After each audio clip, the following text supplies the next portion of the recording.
If you're visiting with us, we're in the book of 2 Samuel. We just started last week, so we're not very far in, but we have gone all the way through 1 Samuel. So we're kind of, as it would be, in the middle of a book, right? Because we've talked about in the past how the book of Samuel is just one big book together. Let's go ahead and say a prayer before we start class this evening.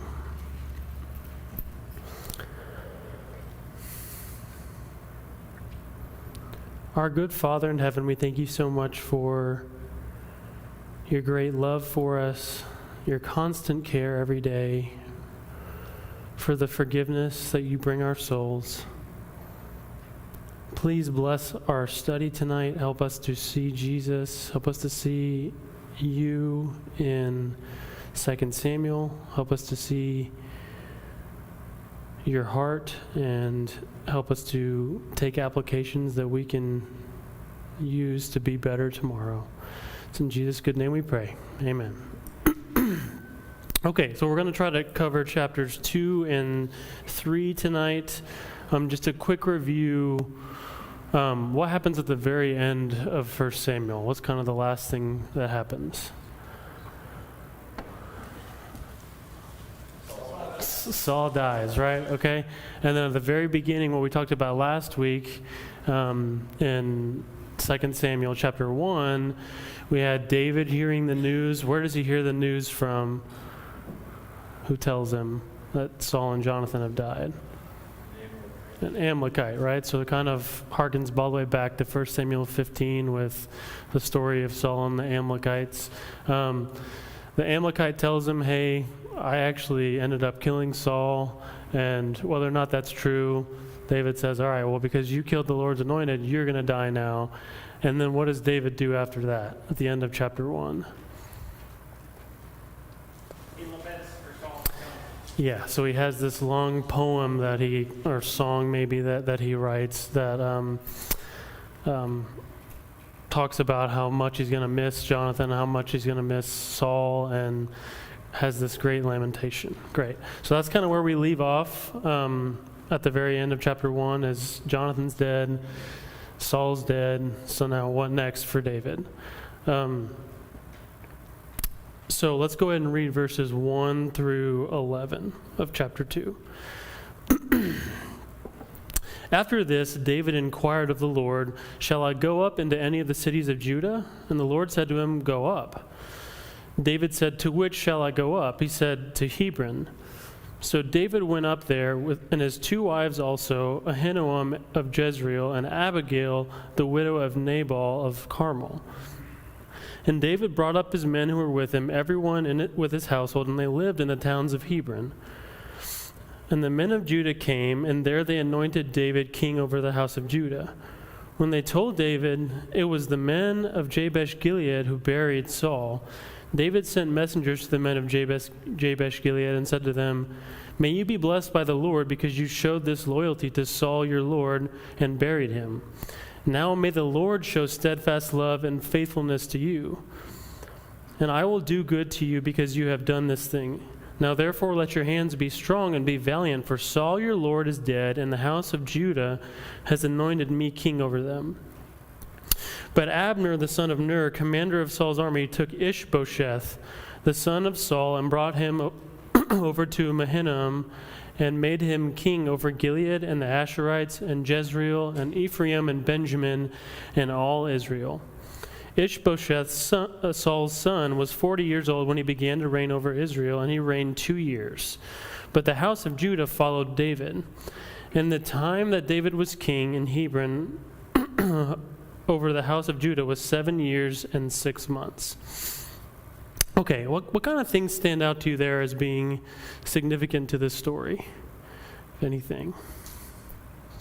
David honoring Jabesh-Gilead for their labor. Absolutely, yeah. So why is that so significant that David honors Jabesh-Gilead? What would another king have done? Taking him out with the trash, Yeah, so think about it. With Jabesh-Gilead, what they're doing here is they're saying, like, Saul saved us, and we want to go take the bones of his remains and bring him back and honor him. So whose side, whose allegiance are they on? They're on Saul's side, right? They're honoring Saul. So the next king comes in and he says, you're on Saul's side, so I'm going to be suspicious of you, or I'm going to be insulted by what you did. Not so with David, right? This is going to be the second time already that he's honored Saul after his death. Say like, because you did this, because you took his bones and you buried him and didn't let him be disgraced by the Philistines. Notice right there in verse 5, he says, because you showed this loyalty to Saul, now may the Lord, he blesses them, now may the Lord show loyalty to you. So politically savvy, for sure. We're going to see that with a lot of things that David does here in the beginning to kind of promote unity. But is he doing it out of political savviness? You think it's genuine? Yeah, I think for sure it's genuine. This is David's heart winning over people. Okay, so that's going to kind of be a continuing theme throughout this is David does things that, like, if you were a politician, like, hey, David, that's a pretty good idea. You should have done that to promote unity. But more than that, it's really, this is just his genuine heart that's winning people over. Okay? Maybe something in that of a Jesus type. So notice right there where his kingdom is established in Judah, in the city of Hebron. Okay, a lot of significance to Hebron. Does anybody remember what's so important about Hebron? Who owns Hebron? According to Numbers 13 and Joshua 14. Yeah, so remember in Numbers 13 is the 12 spies that go into the land, and one of the cities they go into is Hebron, okay? And they say, oh, we're like grasshoppers in the sight of these giants, right? And 10 of them say we can't do it, and Caleb and Joshua say, oh, we can do it. Joshua 14, Caleb's an old man at this point, and he says, hey, Moses told me a long time ago when we were spies that this land that I reported on, it's going to be my inheritance someday.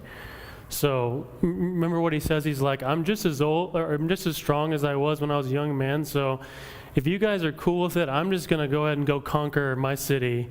And you guys, whenever you get to your conquering, that's fine, but I'm just going to go conquer my city. So that's what Caleb does. He's like, I'm going to just wipe out these guys. So here's the cool thing is it's a city of giants.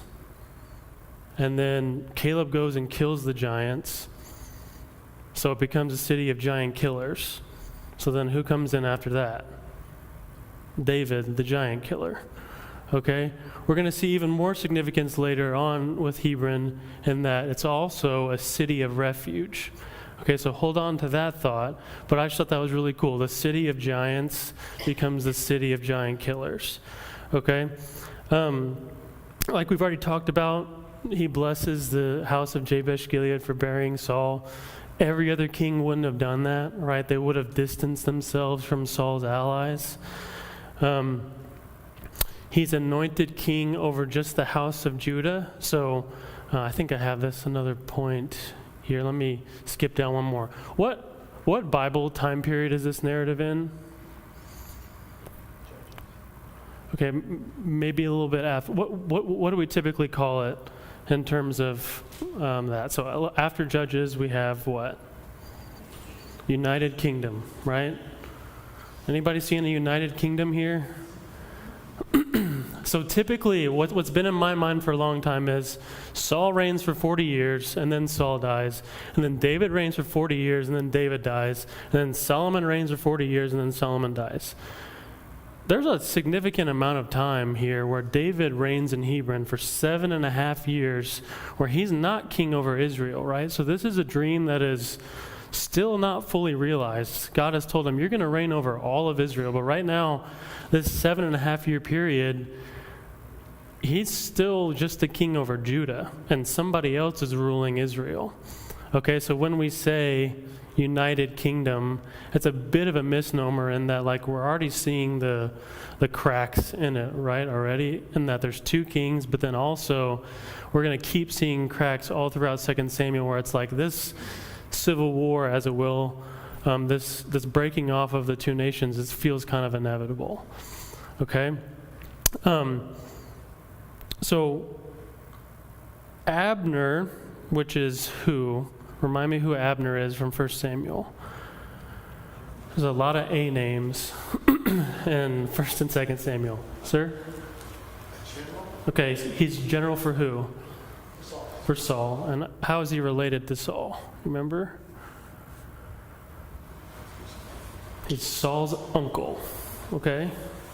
So we've got Saul's uncle Abner, and after Saul dies, he takes Ishbosheth, who is Saul's son, one of his leftover sons that did not die in the battle, and he takes him and anoints him as king. And notice how it is that David is anointed king, and then Abner takes Ishbosheth. So like Abner is the first name that's mentioned. So we kind of get a feel that like Abner is the power behind the throne. If Abner didn't pull his weight behind Ishbosheth, probably wouldn't have enough votes in the electoral college to actually to win the vote, right? So like Abner's influence is really what's behind this. Okay? He's really just a puppet. And in Hebrew, actually, Ishbosheth means man of shame. So we kind of already get an idea in the narrative that Ishbosheth's going to be kind of a pathetic character for us. Okay?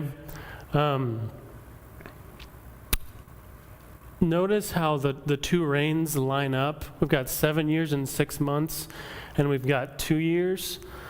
Likely what that is the last 2 years of David's reign in Hebron are Ishbosheth's 2 years. I don't know if that matters to you or not, but that tells me how much of a number the Philistines have done on Israel, that for the first 5.5 years, there's kind of just chaos in Israel. Okay? So those last 2 years are really what we're going to focus on now as we move into the next part of the story. One more thing. Notice the patience of David again, right? So sometimes in our lives, we have a dream that's like 90% realized, and that's kind of where David is, right? Where he's like, I'm king now. I don't have to wait for Saul anymore. I'm the king, but I'm not all the way the king. I'm just the king over Judah. I'm not the king over everybody. So we're going to see by his actions, what does he not do here during these 2 years, as far as we can tell? At least right away. Yeah, he could just try to squash Ishbosheth like a bug and take over Israel, okay? But he doesn't do that, and we're going to see that continues to happen, where it's not his intention to have a civil war with Ishbosheth and try to wipe him out. He's continuing to wait. He's continuing to wait on God, even when his dream is almost realized, but not all the way. That's promise, okay? What other thoughts do you have on verses 1 through 11?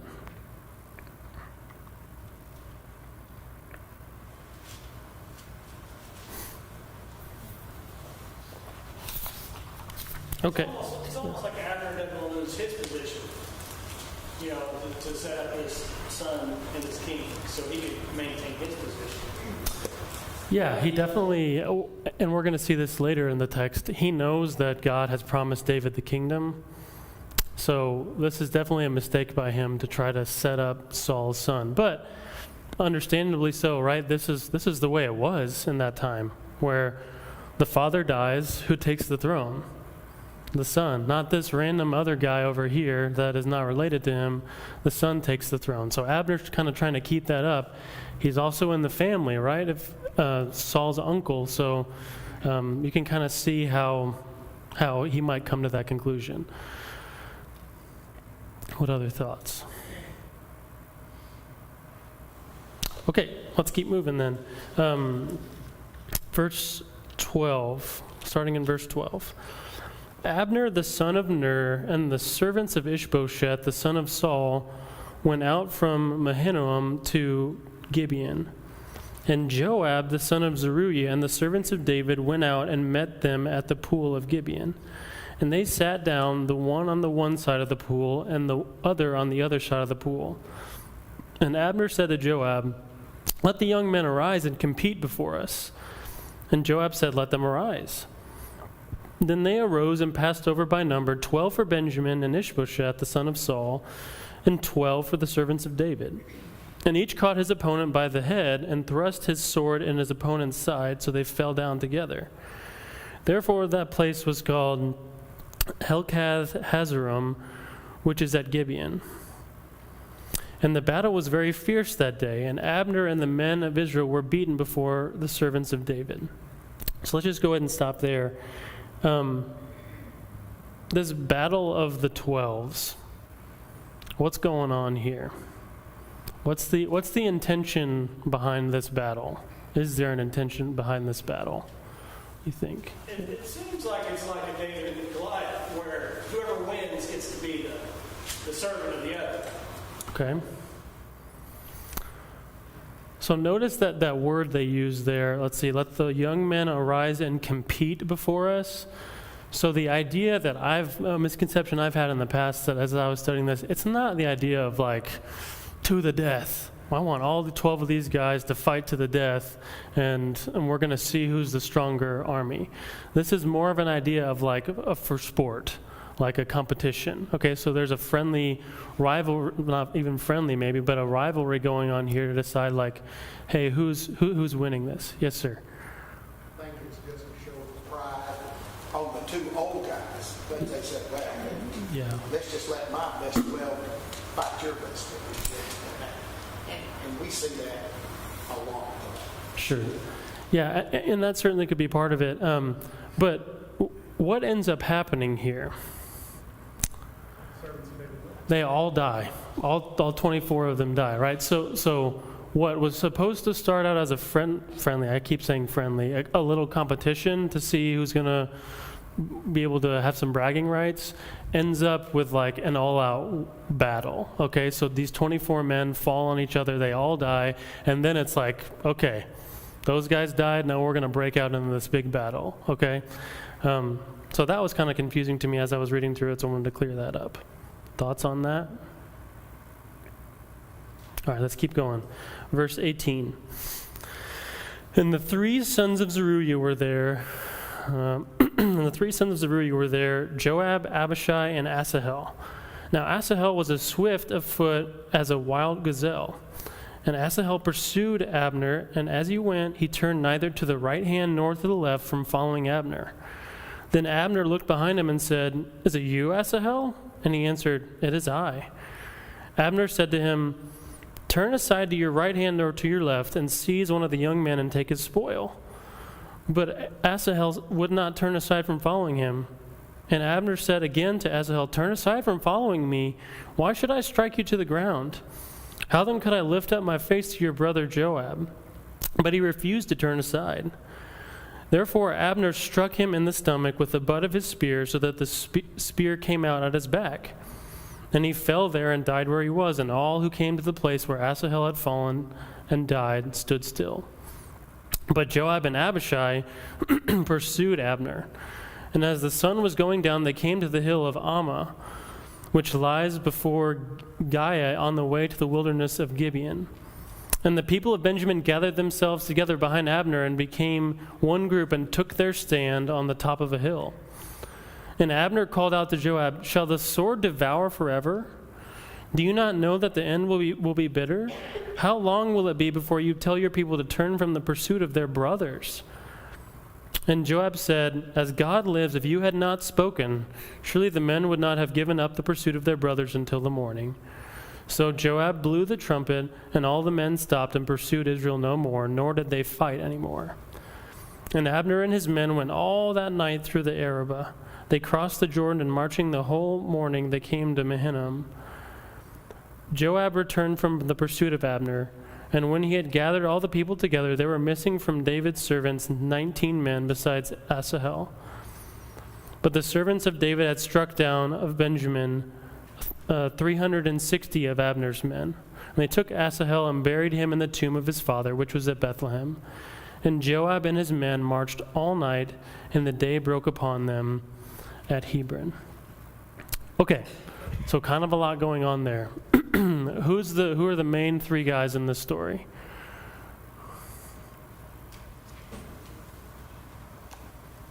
The focus is kind of on the three brothers. Okay, we've got Joab. It's kind of the first time we really get mention of Joab. We're going to see him a lot more in the book. We've got Abishai, and we've got Asahel. Okay? The 3 sons of Zeruiah. Now remind me who Zeruiah is.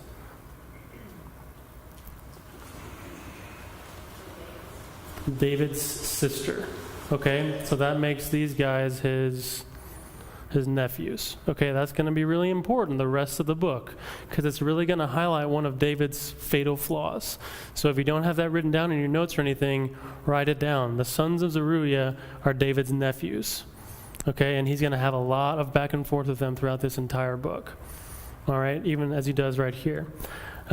So these 3 guys are the main ones in the story. Remember back in 1 Samuel, also the story where Saul is in a deep sleep in his camp, and David comes to him and takes the jug and he takes the spear. The guy that's with him and is like, hey, I won't strike him twice, I'll just strike him one time and he'll die. That's Abishai. Okay? And Abishai is one of these 3 sons. So we've seen Abishai before. We're going to keep seeing him.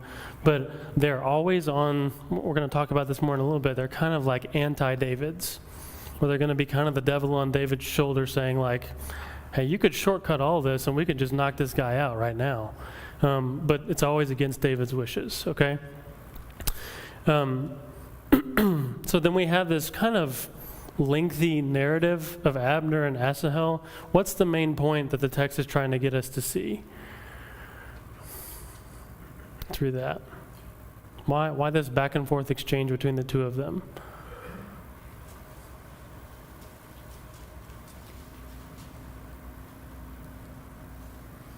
Did Abner do this on purpose? Was this cold-blooded murder? No, he warned him. No, he warned him multiple times. And how did he kill him? Right? He's running along and he killed him with the butt end of the spear. So I don't even know how that happened. I was reading maybe like it's a bit sharpened on that side. Maybe Asahel runs that fast that he just like goes right through the spear. We really don't know what that means, but essentially it's more of a self-defense move, right? He's right on his tail instead of like, I'm going to turn around and kill you. Okay, so that's going to be really important the rest of the story. Does that make sense?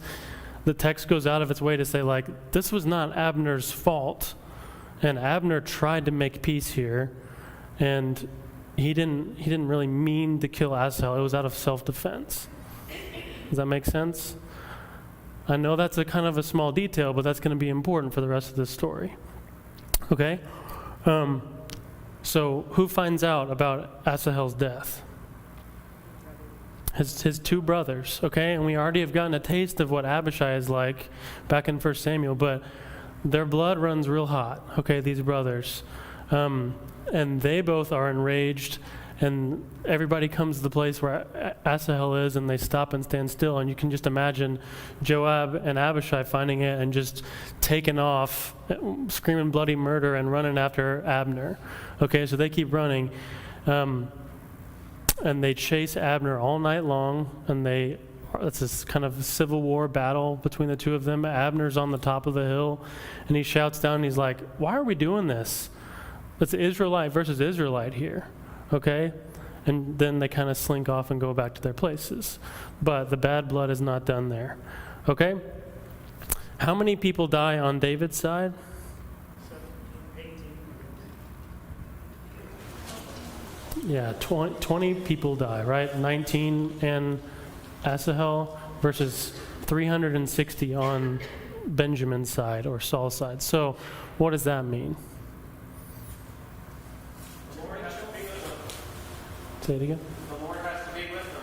Yeah, we can kind of already get an indication, and we're going to see it more in this next chapter, but we get an indication that like even in a kind of a fluky, weird battle like this, God is still favoring David, okay? Saul's house is going to continue to get weaker and weaker, and David's house is getting stronger and stronger. Okay? That's chapter 2. It's kind of a funky chapter. There's some weird things that happen in there, but it's kind of a lot of it is a setup for chapter 3 and the resolutions / bad things we're going to see in it. What thoughts do you have on that? Yes, sir. It's awful hard. Sometimes it's hard to remember who your family is when your blood's up. And it's always good to stop and consider who you're fighting with. Because if it's family, that's not going to do good, especially in God's family. Yeah, absolutely. That's something that David, I think, is trying to really get across to everybody here. Is like, let's not have this civil war. Let's be unified. Absolutely. What else? Yes, sir. Do you think Benjamin's having a little bit of deja vu from the book of Judges? Yeah. I mean, more civil war, you mean? Absolutely. And notice here, like when it says Benjamin, it's really talking about 11 tribes of Israel, right? Because the whole nation of Israel is behind Saul at this point. So really Judah is the only tribe that is, David's kind of more like a tribal leader right now than a real king. Okay, so it says Benjamin, and it might be a skirmish of actual Benjaminites, but we're talking about 11 verses 1 right now. Okay? Okay, that's chapter 2. Let's start looking at chapter 3. Let's read verses 1 through 6.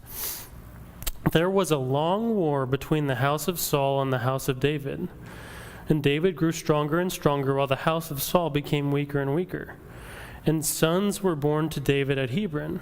His firstborn was Amnon of Ahinoam of Jezreel, and his second, Chileab of Abigail, the widow of Nabal of Carmel. And the third, Absalom, the son of Maacah, the daughter of Talmai, king of Geshur. And the fourth, Adonijah, the son of Haggith. And the fifth, Shephatiah, the son of Abital. And the sixth, Ithream of Eglah, David's wife. These were born to David in Hebron. While there was war between the house of Saul and the house of David, Abner was making himself strong in the house of Saul. Okay, so let's just stop there. What do you notice? Yeah. He's got more wives than he had when he went in. Absolutely, right? 7 years and 6 months. He was a busy man. Look back in chapter 2, verse 2. So David went up there and has 2 wives also, Ahinoam of Jezreel and Abigail, the widow of Nabal of Carmel. Okay, so now he's got, on my count, 6 children by 6 wives, and this is just his sons, so he might have some other children from some other wives. And who's the other wife that we haven't even talked about yet? Michal, right? Michal's already his wife as well, and we haven't seen her in a while. So 7 wives at least for David at this point. Any issues with that? You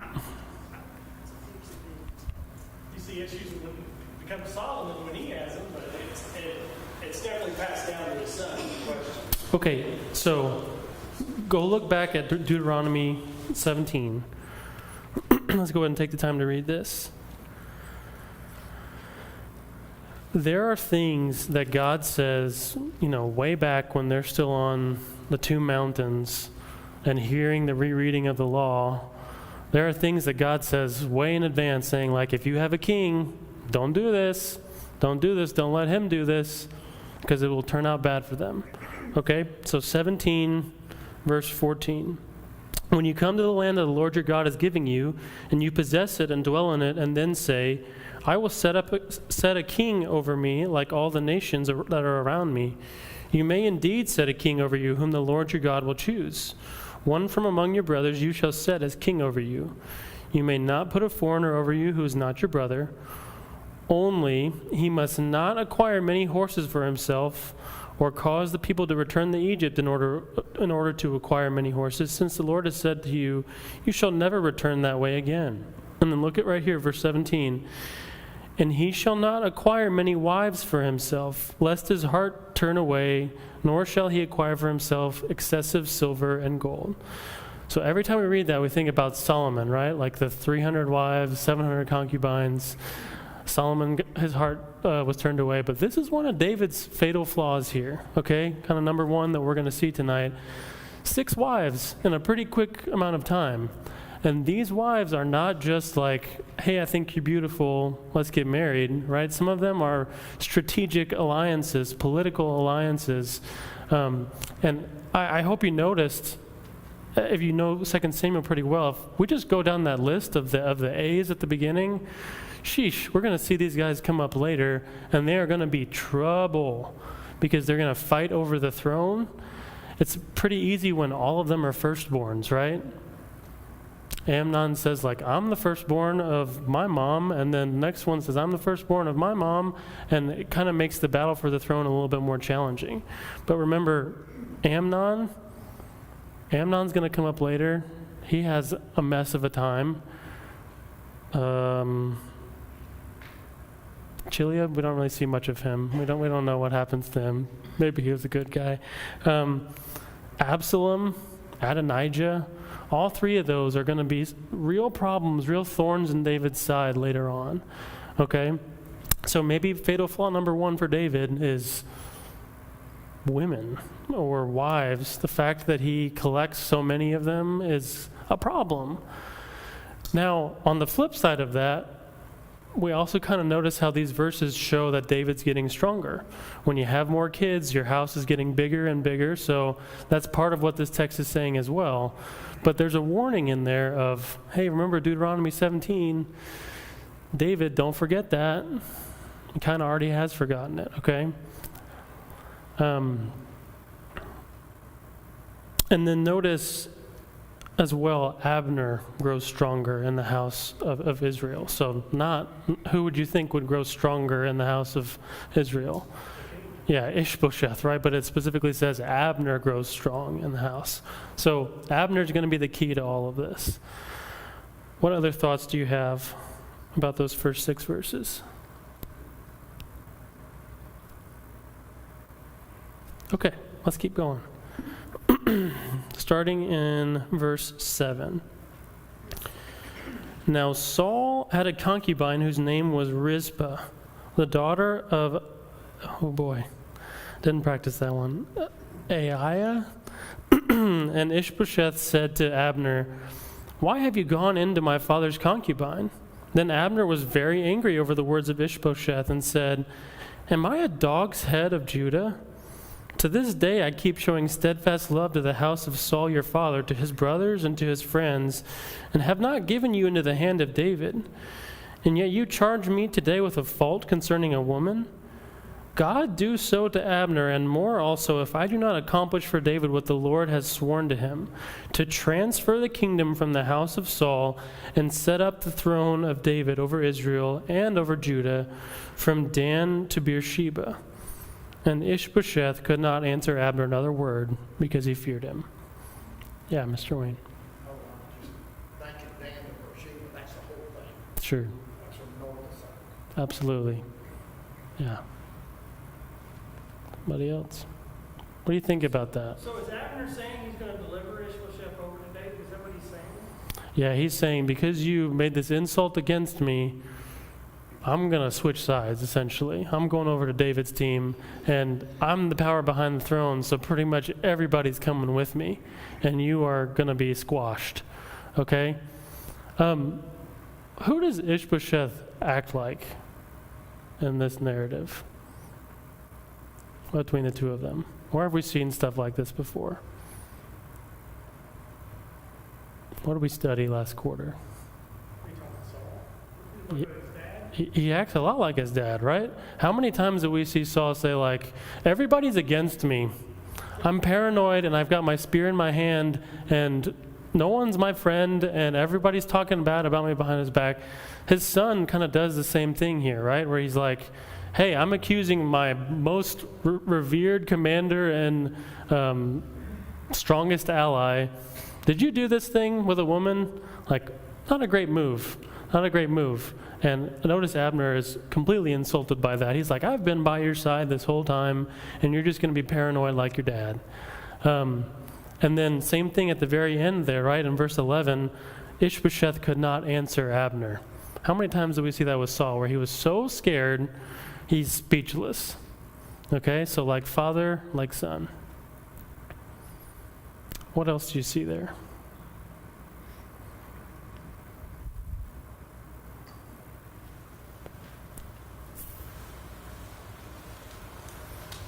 We definitely see Ishbosheth living up to his name, right? Man of shame. That's what he's going to kind of continue to be. And the other thing is, like, did Abner actually do this? Hard to say. We can't say whether or not Abner actually made this decision. It's going to come up later, right? The idea, if you take your master's concubine, you're kind of acting like a usurper. You're saying, like, his wife is now my wife, which makes me the rightful king. Now, why is that kind of not very believable for Abner to do that?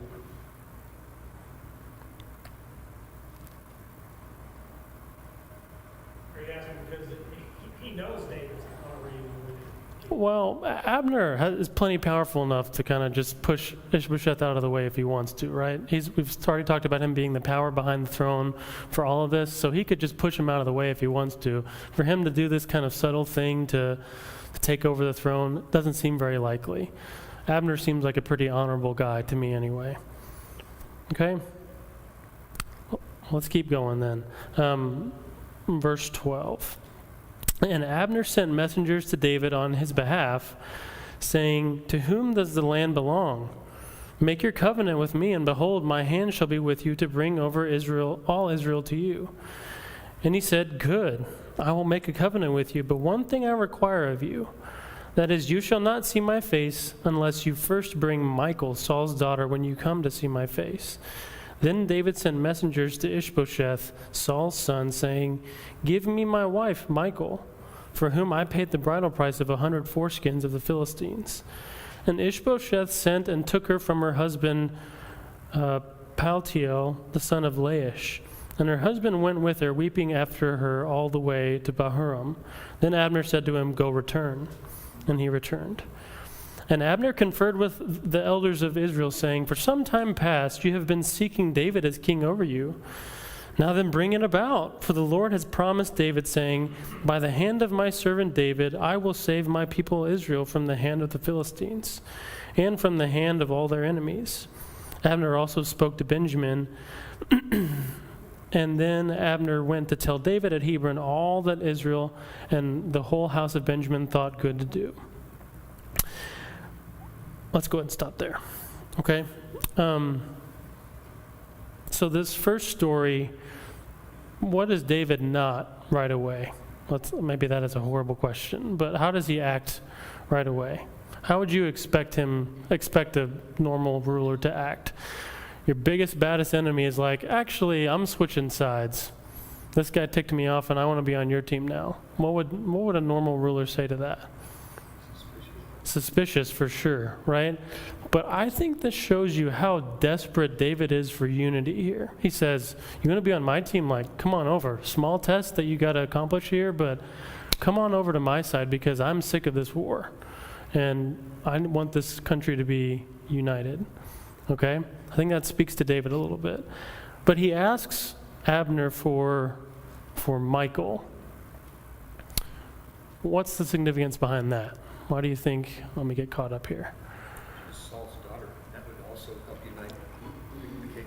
Absolutely. So a politically savvy move, right? To say, like, bring me back my wife, who is Saul's daughter, Ishbosheth's sister, maybe half-sister, we don't really know. Bring me back that person to kind of show unity. Why else would David want Michal back? Yeah, it's his bride. What have we learned about David in 1 Samuel? That he cares tremendously about,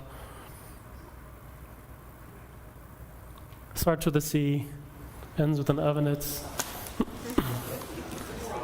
He cares about promises. He cares about covenants, right? How many times do we see that with him and Jonathan? Like, let's make a covenant together. Let's vow together. David cares about keeping his word. Has he made a word? Has he made a vow to Michal? She helped him escape. Absolutely, right? Well, that's his wife. That is his wife, his bride. So part of why David wants to bring her back is because that's his wife and he has made a covenant with her, okay? So maybe I'm reading too much into that, but I think that's significant for David to want to bring that person back into his life. And remember, that's his very first wife that he probably had real feelings for at one point, Miss Belinda. I saw it. Well, proof. I mean, you want to join, it's like, prove it, Yeah. I can't help but wonder why he waited this long, because not only has Michael gotten married, but now, if it was just because he wanted his wife back, because not only she got married, but she's been married long enough that her husband is following her brokenhearted. Yeah. So, I don't know. Yeah. It's definitely, the text didn't have to mention the husband, and it does. So there's something to that for sure. Saul take Michael from David. Yeah, absolutely. So That's a bit of a twist. So maybe this is like kind of a reconciliation here of like, you want to be on my side now? Like, bring me back what is mine. Yeah. So, where am I at here? Sorry, let me get caught up. So they make a covenant together. Abner comes and he confers with all of Israel. He confers with all of Benjamin. And he comes to David and says like, hey, we can make this happen. We can have actual unity again. And we're like, hooray. We can finally move on and start the United Kingdom era, okay? But somebody's got to step in and ruin things again. So look at verse 20. When Abner came with 20 men to David at Hebron, David made a feast for Abner and the men who were with him. And Abner said to David, I will arise and go and gather all Israel to my lord the king, that they may make a covenant with you, and that you may reign over all that your heart desires. So David sent Abner away, and he went in peace. Just then the servants of David arrived with Joab from a raid, bringing much spoil with them.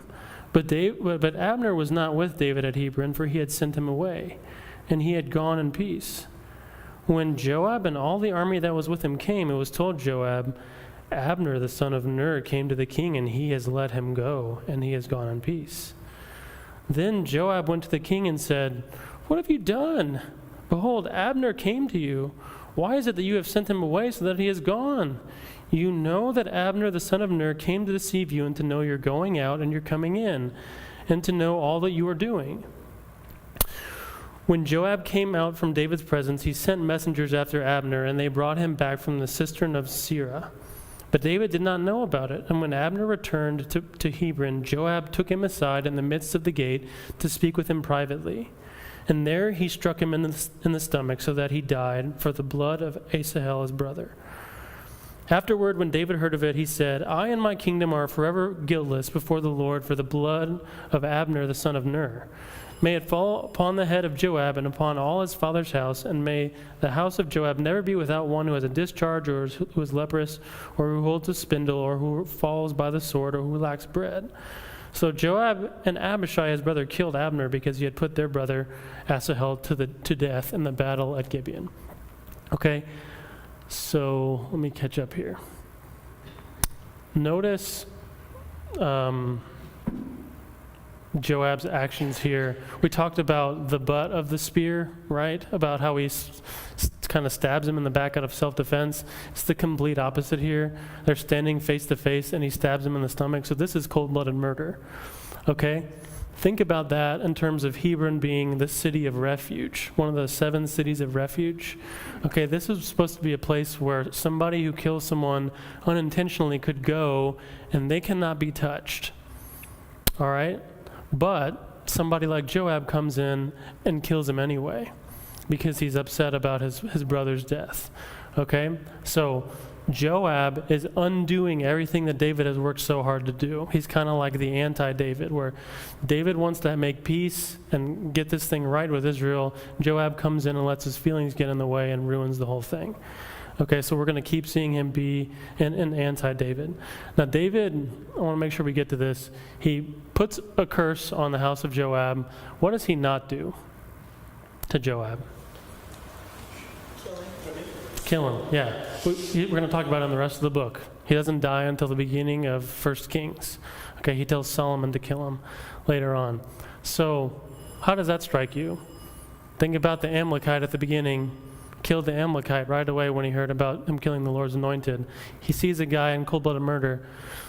One of David's fatal flaws that we're going to see, like he doesn't deal justly with his family. when his family commits errors and sins, he kind of sweeps it under the rug and moves on. So he's really upset about Joab doing this, but Joab stays the commander. Joab's going to keep being the commander for a long, long time. So that's going to be something that we're going to think about later on.